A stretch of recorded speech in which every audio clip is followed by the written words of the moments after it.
RFM Matin. RFM Matin. Émission bi yeewu Sénégal. jàngeen jëf mbokki ànd ak ñun ci rajo Futurs Médias ñu dalal suñu gan mooy Oumar Sy député la bokk ci PASTEF nekk président commission aménagement du territoire urbanisme habitat infrastructure transport ci assemblée nationale honorable ñu ngi lay nuyu. soxna Fama maa ngi leen di fay di nuyu Mouhamed di nuyu aussi sénégalais yi nga xam ne ñoo ñuy déglu. di fas yéene ànd ak Mouhamed Ali Mouba ci waxtaan wi dañ koy tàmbaleek sa naataango Babacar Ndiaye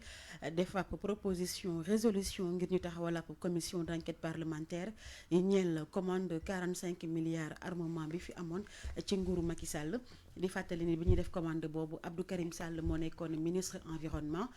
bu yàggul dara mu am ak jàmmarloo ci assemblée nationale diggam ak njiitu jëwriñ gi Ousmane Sonko da ngeen a bëgg a régler comptam benn yoon am déet wala. déedéet soxna Fama xam nga man yàlla dafa def ma nekkoon député de la 14e législature kon lii ñuy wax du lu bees ñun bi ñu nekk ci 14e législature bi je me rappelle bien que ñun porté woon nañu combat boobu avec boobu président bi ministre Birame Souleye Diop moo nekkoon suñu président groupe parlementaire porté woon nañu déjà combat boobu à l'Assemblée nationale pour dire simplement que ñun comprendre ñu ministère de l'environnement mun a commander ay armes de guerre parce que ñun ñëpp xam nañ ne liggéey bi nga xam ne moom la ministère boobu di def dëgg la am na ay agents yoo xam ne dañu nekk ay agents eaux et forêts lañu wala ñoo xam ne dañu nekk ci parcs nationaux yi mais ñooñu armes yi ñu soxla dafa wuute ak armes yi nga xamante ni moom la état du Sénégal commandé woon à travers le ministère de l'environnement muy ay armes de guerre boobu dañ ko dénoncé woon interpellé d'ailleurs le ministre boobu après Abdou Karim Fofana nekkatul woon ministre ki ko remplacé woon mooy le ministre Ndoye l'ancien maire de Plateau Alioune Ndoye moo ko remplacé woon je me rappelle en commission interpellé woon nañ ko sur la question mais ba léegi amaguñ woon réponse yi nga xam ne moom lañ doon xaar kon buñ ko yëkkatiwaatee tey pour que ñu xam ne du lu bees loolu lu fi nekkoon la ñu koy wax boobu ba léegi. léegi lu ñu bëggoon xam pourquoi seulement maintenant parce que gis nañ ni quand même lii nii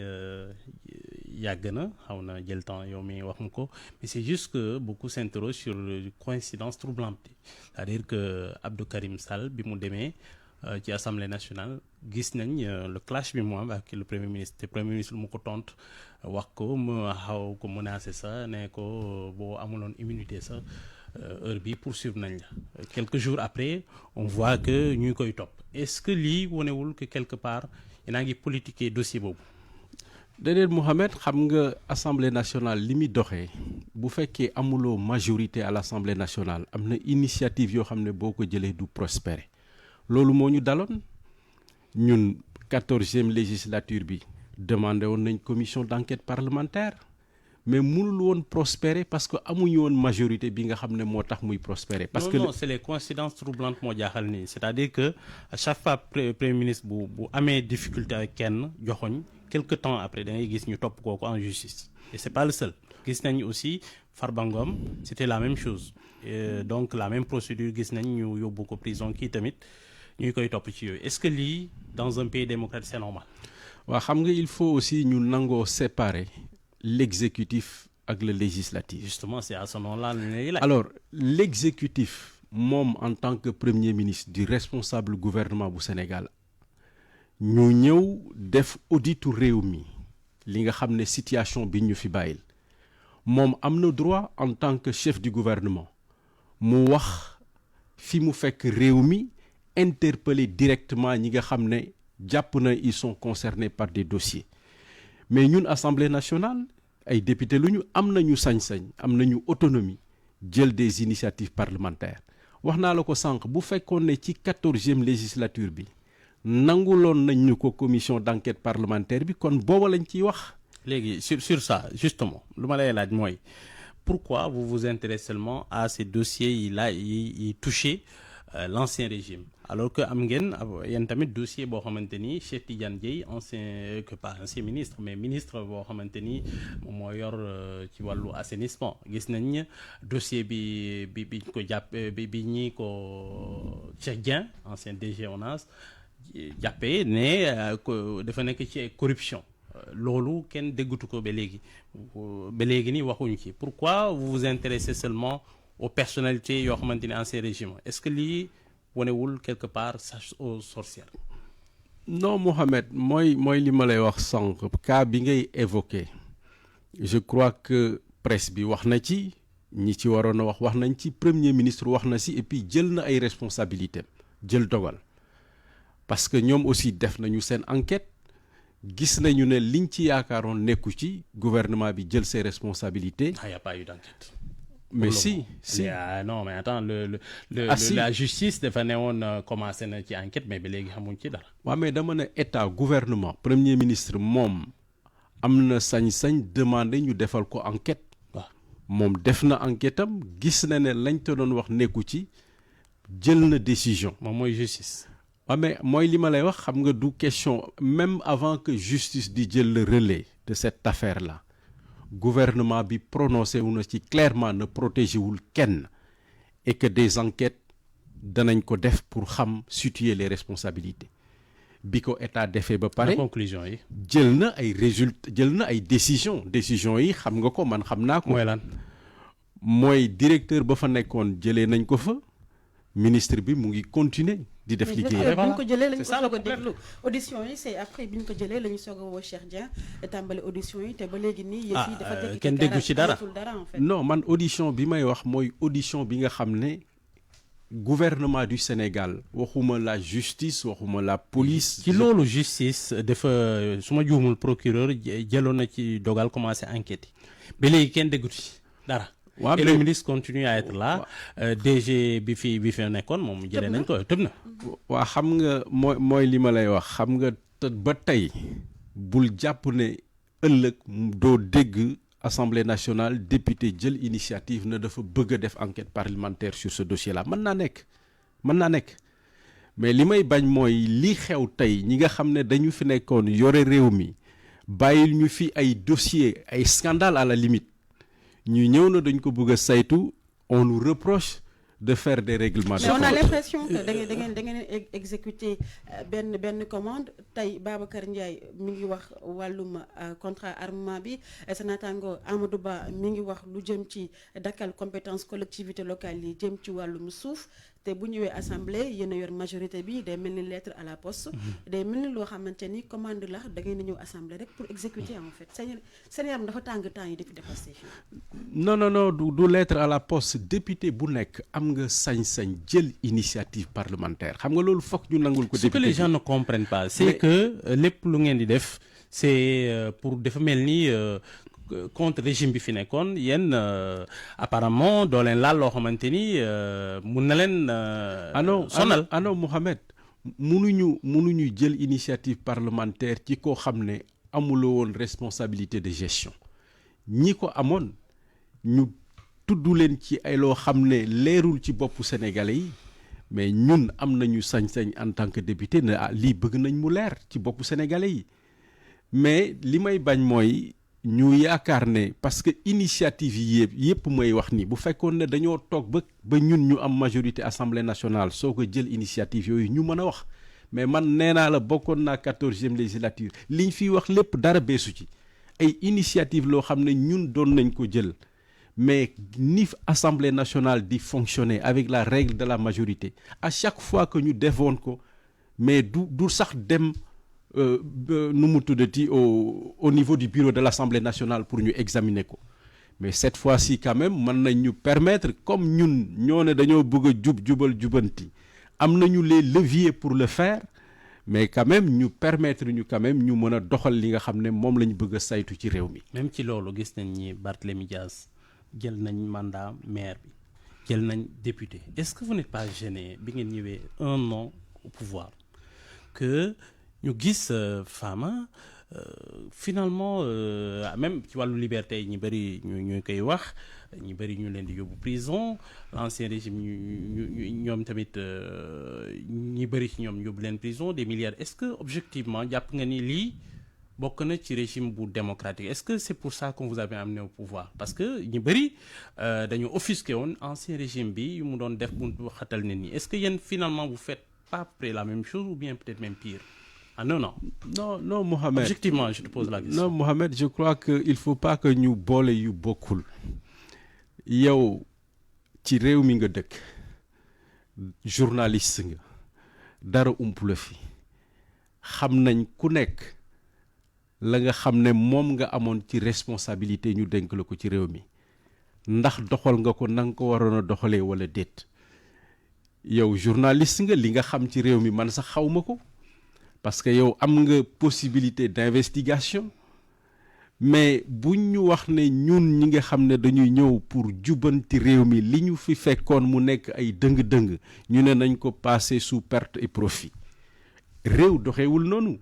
li ñuy def ni du règlement de compte li ñuy def ni ça n'a rien à voir d'une affaire politique yoo xam ne dañu bëgg a sonal comme ni ngeen koy waxee adversaire politique reddition des comptes dafa am te defe naa ne dossiers yi sax am na yeneen yoo xam ne mu ngi ci yoon bi di ñëw parce que ñun ñëpp nekkoon nañ fi pendant tout le règne du régime du président Macky Sall. léegi yow yaay président commission aménagement du territoire urbanisme habitat infrastructure ak transport ci assemblée nationale sa naataango nee na dafa bëgg a dugal la proposition de loi ngir ñu dindi li nga xamante ni moo di collectivité yi li ñuy joxe ci wàllum suuf seen compétence nan nga gisee loolu est-ce que du nekk jaay doole ñi nga xamante ni ñooy maire yi ak yooyu. waa xam nga li ma wax sànq député bu nekk am nga sañ-sañ jël sa initiative parlementaire est-ce que dana prospérer wala du prospérer. mais xam nañu dana prospérer parce que bu ñëwee assemblée ba majorité moom lu ñu bëgg day am. assemblée doxe député Pastef voté contre projet de loi boo xamante ni Pastef moo ko porté. non assemblée doxewul noonu parce que boo amee proposition. loolu moom lañ gis yàggul ni Thierno Alassane Sall def na une proposition de loi pour ñu dindi loi d'amnistie bi. yeggul sa ci plénière ci bureau bi ci foofu lañ yëm. waaw xam nga est-ce que loolu tamit du problème. waaw xam nga waaw ma soxna Fama mu ngi ma téye ci suuf si mais sëñ. non c'est sur ce point hein c'est sur non par rapport à la proposition de loi bi mu wax nii presque député Pastef du ñu permettre mu jàll c'est exactement ce qui s'est passé non pas du tout li ma wax sànq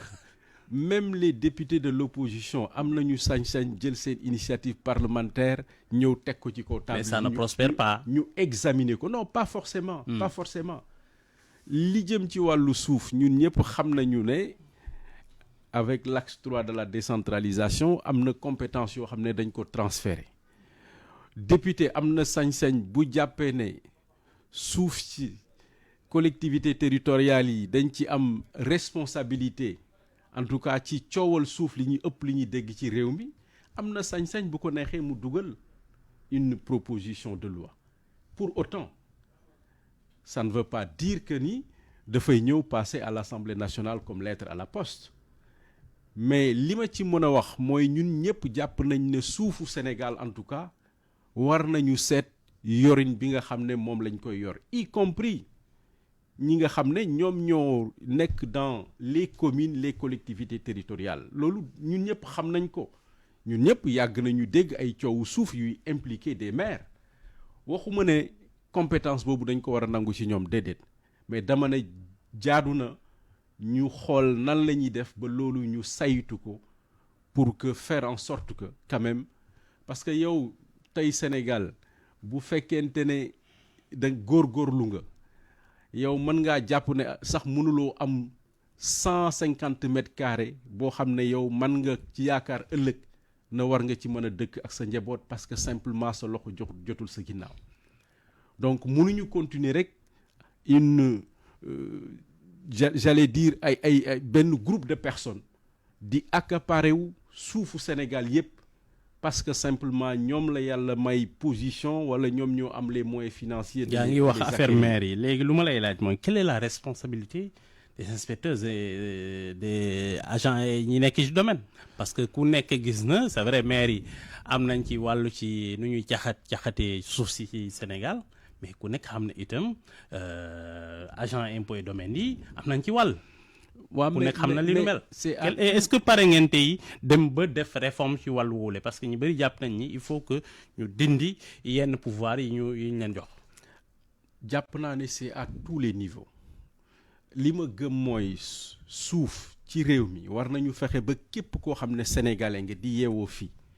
état war na fexe au moins ba nga am foo xam ne dina mën a nekk sa dëkkuwaay d'accord na ak yow bu fekkee ne li ñuy wax dafa am dans ce domaine là war nañ ko corriger parce que tey li nga xam ne mooy sénégalais bu nekk soo yeewoo gis nañ problème yi nga xam ne moo am ci wàllu les loyers le logement social l'accès au logement de façon générale ci réew mi mais am na ñoo xam ne yaakaaruñ seen àdduna que ñoom conditions yi ñuy dund ci réew mi dana leen permettre ëllëg sax ñu mën a am fu ñu dugal seen njaboot kon man jàpp naa ne ci wàllu suuf war nañu def de sorte que sénégalais même ki ngay romb muy taxaw di góorgóorlu ci tali bi di def di jaay lu mu munta doon même kooku état dafa am responsabilité créer les conditions pour que moom mu mën a accéder ci suuf boo xam ne ëllëg daf ci am droit ce n'est pas parce que je suis dans une position wala man la yàlla jox alal lépp lu fi suuf ci réew mi man maa ko war a am. léegi assemblée ñu ngi doon waxtaanee fan yi ratification ab convention diggante Sénégal ak Maroc am na njort ni dañoo ciblé président Macky Sall comme moom jamono ji Maroc la dëkk looy wax ci loolu. déedéet xam nga convention yi nit ñi dañuy foog ne ay convention bi yàgg na fi dañ ko ratifié wul woon suma juumoon dañ ko ratifié wul woon donc moo tax ma ne yi fiy soulever yëpp nit ñi dañu foog ne yu bees la dara beesu fi convention bi entre le Maroc et le Sénégal ça date de longtemps mais jël nañu aujourd'hui l'initiative de ratifier la convention parce que bu leen fàtte am na ay doomu sénégalais yu bari yoo xam ne ñu ngi ci prison marocain yi donc jàpp naa ne loolu lu baax la même aussi des Marocains yi nga xam ne ñu ngi ci Sénégal am jafe-jafe ak la justice bu fekkee ku nekk mën nañ la yu delloo sa réew nga continuer purger sa peine bi nga xam ne moom la la justice daan mais jàpp naa ne loolu lu baax la. jërëjëf honorable député Cheikh Oumar Sy plutôt nekk député Pastef président commission aménagement du territoire urbanisme habitat infrastructure ak transport ci assemblée nationale jërëjëf Alimu di jaajëfal bu baax Dieynaba Seydou Ba ak ñamu àndal ci TFM. Vous avez besoin de caution sur des marchés publics ou privés? Adressez-vous à la SONAC. La SONAC SA vous accompagne dans l'obtention et la réalisation de tous vos contrats en délivrant tout type de garantie. Caution de soumission, caution d'avance de démarrage, caution de bonne exécution, caution de retenue de garantie, caution définitive, assurance décennale, tout risque chantier et responsabilité civile. Pour plus d'informations, appelez vite au 33 889 82 10 ou rendez-vous sur www.sonac.sn. La